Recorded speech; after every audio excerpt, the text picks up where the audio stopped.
ఏమైందిరా బండి నెట్టుకుంటా పోతావు? లేదురా బండి కొంచెం ప్రాబ్లం ఉంది. ఇక్కడనే మనం షాప్ ఉన్నది రారా. సరేరా పారా పోదాం. భయ్యా ఓపీ రాసుకున్నాడు. ఓపీ ఇంద్రా ఓపీ అంటాడు. జస్ట్ ఫార్మాలిటీ రా. ఇదేం ఫార్మాలిటీ రా. పేరేంది బాబు? శివ. ఈ పేరు పేషెంట్ పేరు. ఇంద్రా పేషెంట్ అంటాడు. ఏడి తీసుకొచ్చినవరా నన్ను?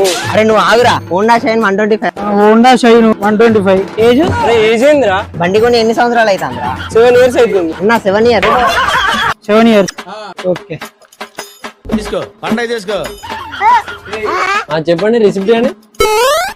చైనా ప్రాబ్లం ఏంటిది? బండి స్టార్ట్ అయితే లేదు, ఇంజన్ ఆయిల్ కాడతా. అచ్చా లూజ్ మోషన్సా? సిరప్ రాసిస్తా, బయటికి పోయి తెచ్చుకో. పోయి తెచ్చుకోండి. జనరల్ నేను కూడా షాక్ లో ఉన్నా. అరే ఇంద్ర వీడు మెడిసిన్ అంటాడు, వాడు ఏమో ఓపీ అంటాడు. అసలు వీడు మెకానికేనా? ఆంకం చేసిండ్రా నీట్. ఫెయిల్ అయితే వాళ్ళ అయ్యా మెకానిక్ షాప్ లో కూర్చున్నాడు. అరే నీ అబ్బా